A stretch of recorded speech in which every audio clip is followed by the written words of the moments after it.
Government school teacher हूँ और अपने स्कूल में मैं हेड हूँ। और फ्रेंड्स, जैसा कि आप सब जानते हैं कि इस 9:30 के गोल्डन मोमेंट्स में हमें रोज़ कुछ ना कुछ हेल्थ के बारे में बढ़िया टिप्स मिलती हैं, बढ़िया नॉलेज मिलती है ना। तो इस वीक भी हम आपसे बात करने वाले हैं मैक्रोन्यूट्रिएंट पर, है ना। और क्या होते हैं न्यूट्रिएंट, तो हम बात करेंगे कि न्यूट्रिएंट दो तरह के होते हैं फ्रेंड्स। एक होता है माइक्रोन्यूट्रिएंट्स और एक होता है मैक्रोन्यूट्रिएंट्स, है ना। तो हम पहले बात कर चुके हैं, पहले वीक्स में हमने माइक्रोन्यूट्रिएंट्स में बात कर चुके हैं। माइक्रोन्यूट्रिएंट्स होते हैं हमारे वाइटमिन्स एंड मिनरल्स, है ना। और वाइटमिन्स एंड मिनरल्स जिसमें 13 वाइटमिन्स होते हैं और 11 मिनरल्स होते हैं। और माइक्रोन्यूट्रिएंट्स वो होते हैं जो हमें अपनी बॉडी में कम क्वांटिटी में लेने होते हैं, है ना। तो इस पे डिटेल में बात पहले की जा चुकी है। आज अब हम बात करेंगे मैक्रोन्यूट्रिएंट्स पे। तो व्हाट आर मैक्रोन्यूट्रिएंट्स, तो मैक्रोन्यूट्रिएंट्स जैसे हमें जो चीज़ें बॉडी में ज़्यादा क्वांटिटी में चाहिए होती हैं वो होते हैं मैक्रोन्यूट्रिएंट्स। तो इस पे बात करी जाएगी प्रोटीन पे, देन इस पे कार्बोहाइड्रेट पे, ग्लाइसेमिक इंडेक्स पे, और इस पे फाइबर एंड वाटर पे, और फैट्स पे, है ना। और इस पे बात करी जाएगी कि हमारी मील की प्लेट कैसी डिज़ाइन होनी चाहिए, हमें कैसा लेना चाहिए।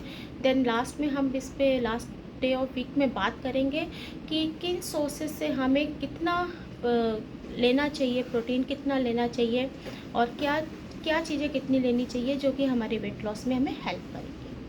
तो आज फ्रेंड्स मैं बात करूंगी प्रोटीन के बारे में, क्योंकि शुरुआत हमारी मैक्रोन्यूट्रिएंट्स की प्रोटीन की होती है। और ज़्यादा कैलोरीज जो हमें मिलती हैं वो हमें प्रोटीन से मिलती हैं, कार्ब से मिलती हैं और फैट से मिलती हैं। और जिसमें लो कैलोरीज होती हैं वो होते हैं फाइबर एंड वाटर, है ना। मतलब लो कैलोरीज के नो कैलोरीज होती हैं, कोई कैलोरीज ही नहीं होती हैं। सैलेड में भी कोई कैलोरीज नहीं होती हैं, लेकिन सैलेड में कार्ब्स होते हैं हमारे खाने में। तो अब protein, what are proteins, proteins क्या है। तो सी फ्रेंड्स, प्रोटीन्स क्या होते हैं, ये proteins are made up of amino acids, है ना। अब सिंपल लैंग्वेज में अमीनो एसिड से बने होते हैं प्रोटीन। अब अमीनो एसिड्स क्या होते हैं, अमीनो एसिड्स हमारी बॉडी के ना बिल्डिंग ब्लॉक्स होते हैं। अगर हम इसे सिंपल भाषा में समझें कि जो हमारी पूरी होल बॉडी बनी हुई है ना, तो इसमें पार्ट्स में अमीनो एसिड्स कहीं पे कुछ, कहीं पे कुछ, कहीं पे कुछ, इस तरीके से अमीनो एसिड्स होते हैं, है ना। और वो सारे अमीनो एसिड्स मिलके ही प्रोटीन बनाते हैं, है ना। इसे और हम सिंपल लैंग्वेज में समझें कि जैसे कि हमारे अल्फ़ाबेट्स होते हैं A to Z तक, है ना। फिर उन अल्फ़ाबेट्स से जोड़ के हमारे वर्ड्स बनते हैं, देन हमारे सेंटेंस बनते हैं, और फिर होल जब सेंटेंस बनते हैं तब हम उसे पैराग्राफ एंड कुछ राइटिंग कर पाते हैं। तो इसी तरीके से जो सबसे छोटा पार्ट है अमीनो एसिड्स है, वो अमीनो एसिड्स मिल के हमारे प्रोटीन बनते हैं। तो ये हो गया प्रोटीन, है ना। अब अमीनो एसिड्स क्या होते हैं, कैसे होते हैं, अभी हम इसके बारे में भी डिटेल में बात करेंगे। तो हम पहले समझ लेते हैं कि ये हो गया प्रोटीन। और फ्रेंड्स, प्रोटीन हमारे लाइफ में बहुत ज़्यादा, हमारे वेट लॉस में भी और यूँ भी हमारी बॉडी के लिए बहुत ज़्यादा इम्पोर्टेंट होता है, क्योंकि हमारा बॉडी का जो डीएनए होता है वो प्रोटीन से बना होता है। तो प्रोटीन हमारे लिए बहुत ज़्यादा इम्पॉर्टेंट होता है। प्रोटीन आपकी जब ग्रोइंग एज हो रही होती है, बच्चे ग्रो कर रहे होते हैं, उस समय हमें बॉडी में प्रोटीन बहुत रिक्वायरमेंट होता है। देन एडोलसेंस एज में, मेंटेनेंस में हमें प्रोटीन बहुत ज़्यादा इम्पॉर्टेंट होता है। अगर हम कहते हैं बच्चों के लिए, हम स्पेशली कहते हैं कि इस समय प्रोटीन बच्चों को दीजिए, क्योंकि बच्चों की ग्रोइंग एज है, क्योंकि प्रोटीन अच्छा जाएगा तो बच्चे की ग्रोथ अच्छी होगी, है ना। और वैसे ओवरऑल हमारी लाइफ में हमें प्रोटीन की बहुत ज़्यादा इंपॉर्टेंस होती है।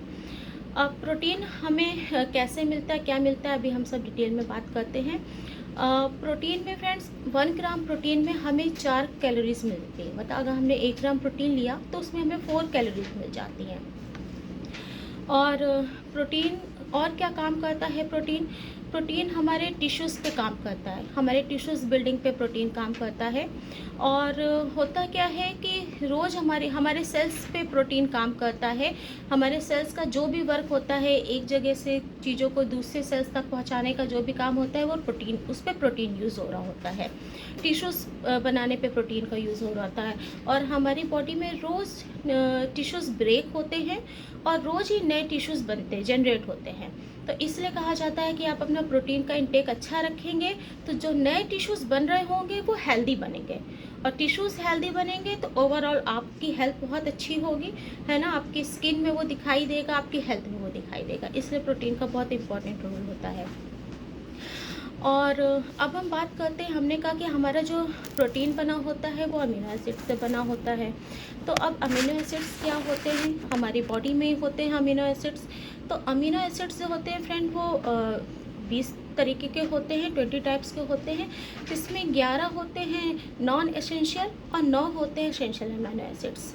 तो जो 11 होते हैं नॉन एसेंशियल, तो उनके लिए हमें ज़रूरत नहीं पड़ती बाहर के सोर्सेज की, बिकॉज हमारी बॉडी वो 11 नॉन एसेंशियल अमीनो एसिड्स खुद से बना लेती है।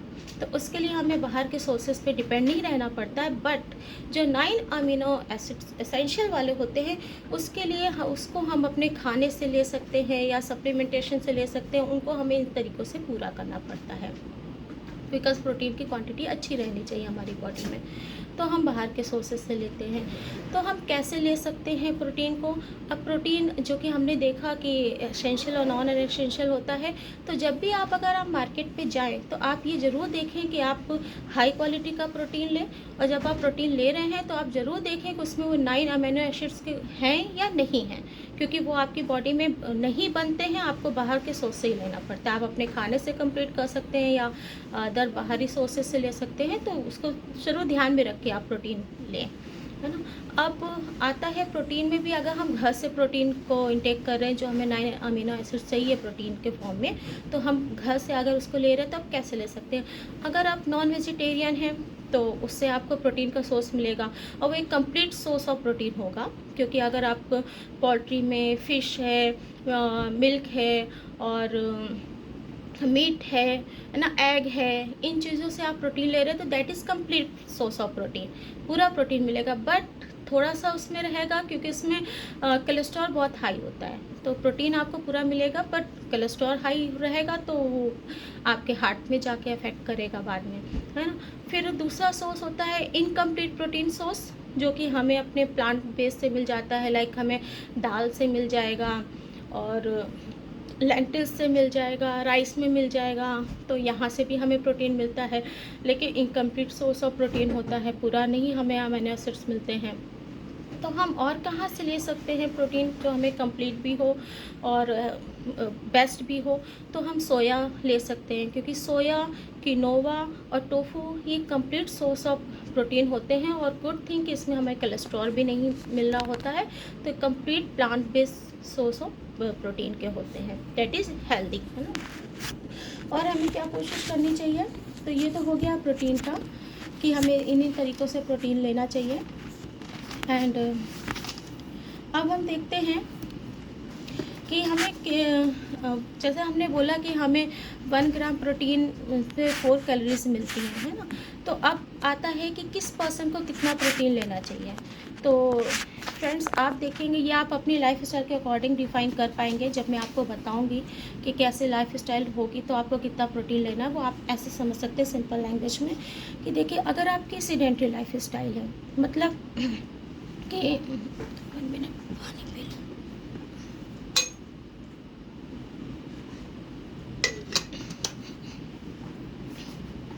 अगर आपकी सीडेंटरी लाइफ स्टाइल है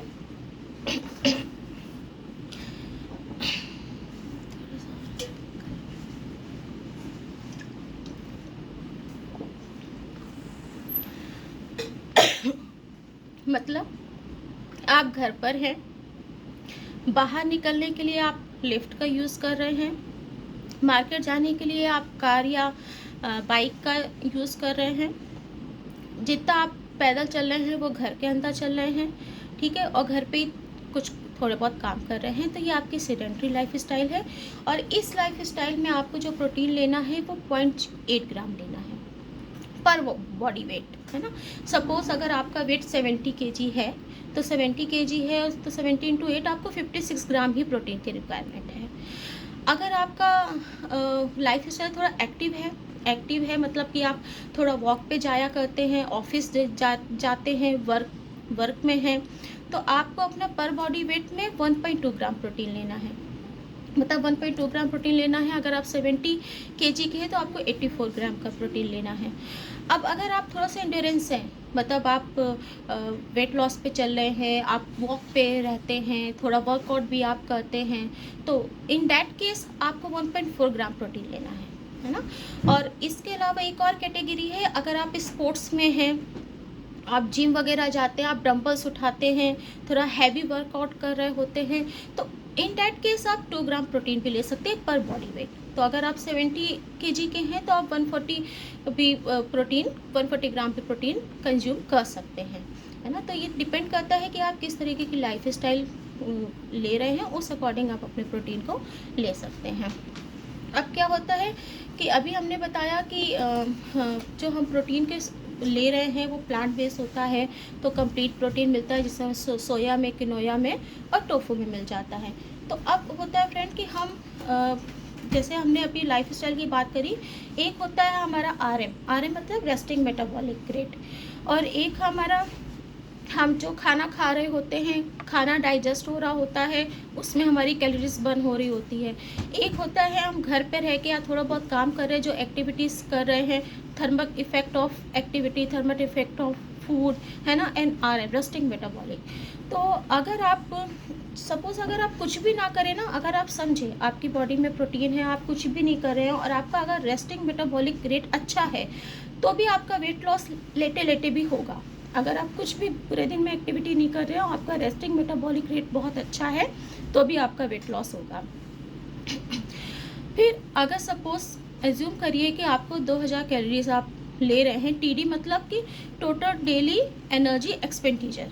अगर आप अपने डेली जितनी कैलोरीज आप बर्न कर रहे हैं सिंपल लैंग्वेज में, अगर आप 2000 कैलोरीज सिंपल लैंग्वेज में बर्न कर रहे हैं, टीडी कर रहे हैं, total daily energy expenditure calories burn करना, तो आपका रेस्टिंग मेटाबॉलिक से 1600 कैलोरीज तो बर्न हो जाएंगी, है ना। रफली ऐसा होता है कि इतना रेस्टिंग मेटाबॉलिक होता है कि आपकी 1600 कैलोरीज आपकी बर्न हो जाएंगी। देन 200 कैलोरीज आपके डाइजेशन प्रोसेस जो बॉडी काम कर रही होगी उससे बर्न होंगी।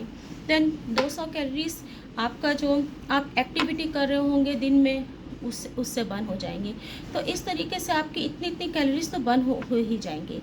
अब होता क्या है कि जब हमने प्रोटीन लिया और प्रोटीन से अगर हमने 20% प्रोटीन से हमने कैलोरीज ली है, तो वो हमारी डेली एक्टिविटी में या हमारे रेस्टिंग मेटाबॉलिक के थ्रू 20% प्रोटीन से ली हुई 20% कैलोरीज हमारी 20% बर्न हो जाएगी। कार्ब से हमने अपनी 10% कैलोरीज ली है, 10% लिया है कार्ब्स के थ्रू हमने कैलोरीज, तो 10% हमारी कैलोरीज बर्न हो जाएंगी। और अगर हमने फैट से जितनी कैलोरीज ली होंगी उसकी 5% ही बर्न होती है। तो इसलिए हम कोशिश करते हैं, हम हमेशा वेट लॉस में रिकमेंड करते हैं कि जो भी हमारे कैलोरीज का इनटेक हो वो प्रोटीन के थ्रू हो और अच्छे सोर्स के थ्रू हो, है ना। देन अब हम बात करेंगे कि अब हमें जो सोर्सेज हैं प्रोटीन के, वो हमें किस तरीके से लेने चाहिए, है ना। क्योंकि हमें प्रोटीन में मैक्सिमम कैलोरीज मिलती हैं, तो हमारे सोर्स क्या होने चाहिए। हम क्या कर सकते हैं, हम माइक्रो में हम मॉर्निंग टाइम पे हम स्प्राउट ले सकते हैं, चना ले सकते हैं, है ना, और चिकपी ले सकते हैं, नट्स ले सकते हैं। तो जब हम मॉर्निंग ब्रेकफास्ट में ये चीज़ें लेंगे तो हमें गुड सोर्स ऑफ प्रोटीन मिल जाएगा, है ना। फिर अगर हमें लंच के टाइम पे है या डिनर के टाइम पे है तो हम दाल ले सकते हैं, सांभर ले सकते हैं, है ना। और इसी तरीके से मल्टीग्रेन आटे का यूज़ कर सकते हैं। इस तरीके से हमें फाइबर और प्रोटीन मिल जाएगा। तो जब हम दाल और ये चीज़ें खाएंगे तो हमें अच्छा प्लांट बेस्ड प्रोटीन मिल जाएगा और वो प्रोटीन हमारी बॉडी में तेज़ी से कैलोरीज बर्न करने में भी हेल्प करेगा। क्योंकि प्रोटीन हमें, जैसे मैंने बताया आपको, 20% प्रोटीन अगर आप ले रहे हैं तो 20% ही बर्न होगा बॉडी में। 10% आप कार्ब्स ले रहे हैं तो 10% ही बर्न हो जाएगा डाइजेशन प्रोसेस में और आपके वर्कआउट में, और फैट जो होगा वो आपका 5% बर्न होगा। तो फूड सोर्स अभी मैंने आपको बताया आप कैसे ले सकते हो। आप सोया ले सकते हो, दाल ले सकते हो, नट्स ले सकते हो, चिकपी ले सकते हो, टोफू ले सकते हो, है ना, आप किनोवा ले सकते हो। इस तरीके के सारी चीज़ों तो गुड सोर्स ऑफ प्रोटीन, आप इन चीज़ों के थ्रू अपना प्रोटीन ले सकते हैं। और आप कोशिश करनी है आपके खाने की प्लेट कैसी होनी चाहिए। तो आपके खाने की प्लेट में आपको कोशिश करना चाहिए कि जो भी आपकी प्लेट है उसमें 25% आपका प्रोटीन रहे, है ना, 25% आपका उसमें कार्ब्स रहे, और 50% आपका जो है वेजिटेबल्स रहने चाहिए। तो इस तरीके की आप अपनी प्लेट को डिजाइन करेंगे तो आप एक कंप्लीट मील और कंप्लीट प्लेट वो ले पाएंगे जो आपके वेट लॉस में आपको हेल्प करे, है ना। तो मेरी तरफ से इतना ही। No back to host. Thank you.